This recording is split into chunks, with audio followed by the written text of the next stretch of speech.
Përshëndetje të nderuar zonja dhe zotrinj, ja ku po ritakohemi sërish me mua Tirona Lilin këtu në kanalin Monitor TV për të komentuar rreth dinamikave që po ndodhin brenda në shtëpinë e Big Brother, ku në qendër të vëmendjes janë Matteo, Rogerti, Stenaldo dhe Gimbo, por kryesorja e gjithë këtyre është Selin.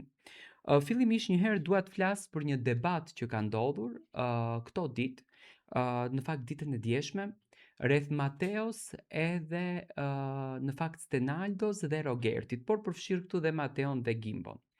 Stenaldo ka përdor një fjalë që në shumicën e mediave u keq interpretua.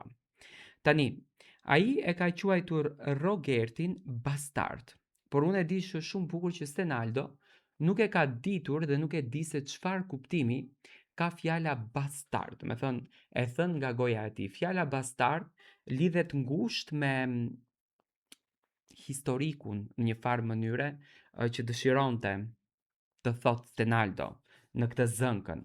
Tani, unë doja të kuptoj fiksen se çdo të thot fjala bastard dhe pse Rogerti e tha këtë fjalën tjetër që normalisht nuk është e pranueshme, pa marrë parasysh që Stenaldo e ofendoi si bastard, edhe Rogerti duhet ta ofendon si bastard, jo t'ja bën zbërthimin.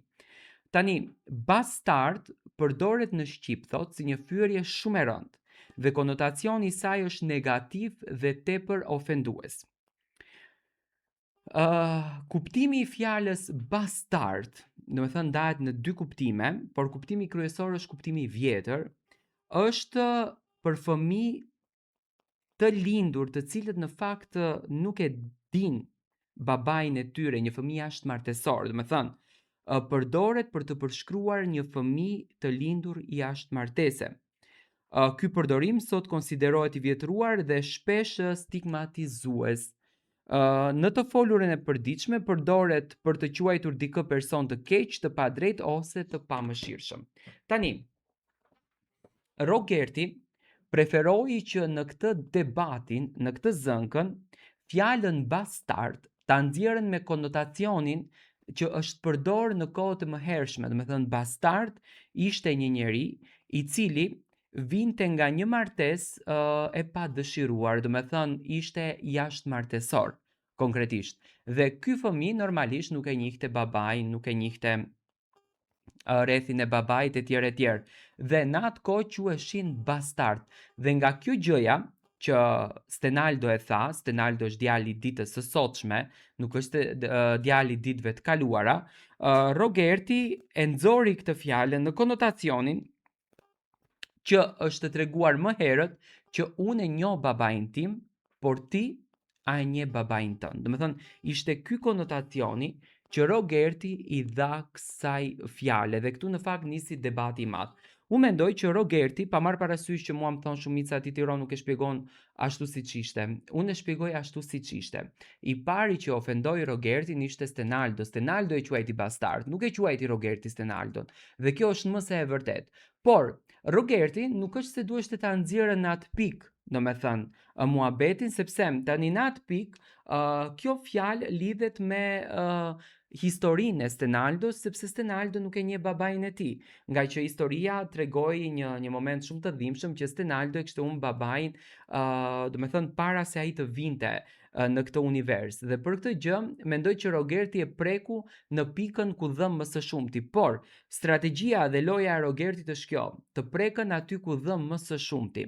Dhe unë për këtë nuk jam dakord, sepse vërtet ofendimet janë tani në Big Brotherin e kohës së sotme janë të pranueshme, por jo ofendime që realisht të prekin, të dhëm shpirti dhe të njollosin, si me thënë. Ndërsa, në ditën e sotme, unë e kam dëgjuar shpesher fjalën bastard, dhe fjala bastard përdoret si një njeri i keq, si një njeri jo pozitiv, si një njeri negativ, por jo me konotacionin që e nxori Rogerti, por Rogerti është shumë inteligjent, ai që në ditën e parë kur ka hyrë ka thënë që unë do të ofendoj dhe produksioni e ka në interes, normalisht e mban, është në interesin e produksionit dhe kjo është gjithçka okay. Në anën tjetër, Rogerti nuk ndalon së ofenduari dhe Mateon dhe marrëdhënien që Mateo ka, që ka ndërtuar në fakt me Brikenën, ai mundohet që sa më shumë, domethënë, të ofendoj Mateon, duke i quajtur edhe si një djalë i cili është rritur në një jetë luksi dhe nuk Brikena është e dashuruar për luksin e tij, është e dashuruar për paranë e tij. Unë nuk e shoh kështu në fakt të raportin, unë e shoh që Brikena dëshiron që të bindet në marrëdhënien që ndërton, duke njohur edhe pamjen e saj që është një vajzë tepër e bukur, tepër tërheqëse, kush djalë nuk do të kishte interes apo kush biznesmen në fakt, nëse flasim për biznesmenët, nuk do të kishte interes që ta ketë Brikenën në krah. Por përpos kësaj gjëje, unë mendoj që Rogerti është duke goditur banorët më të fortë të asaj shtëpie. Dhe në këtë rast, banori më i fortë i asaj shtëpie, nga, si me thënë, nga kombinimi tjetër, nga grupi tjetër, si do që t'i quajmë, është Mateo.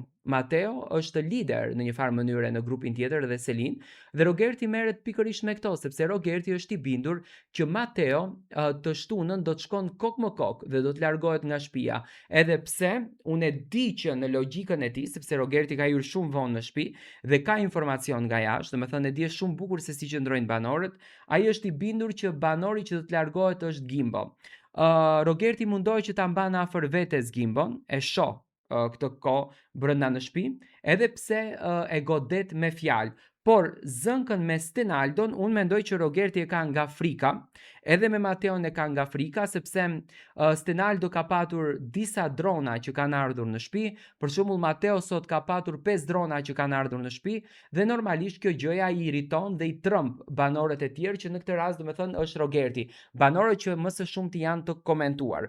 Rogerti e ka sjell fjalën bastard në formën që i ka interesuar atij, dhe domethënë këtë ofendimin e ka kthyer në interesin e vet. Edhe pse, më duhet ta citoj edhe një herë, ofendimet nuk tolerohen pa marrë parasysh se pikë vin. Por të ofendosh Stenaldon deri në atë grad, domethënë ta prekësh në pikën që atij realisht i dhëm më së shumti, unë mendoj që kjo nuk është e bukur dhe ne duhet të jemi me këmbë në tokë. E di që do të komentohet nga opinionistët, e di që do të jepen deklarata të forta për këtë gjë nga opinionistët, por unë dua që e gjitha kjo gjëja, domethënë, në fund të mbyllet me një kërkimfalje si nga ana e Stenaldos dhe Rogertit, për të treguar pak edhe paqen tek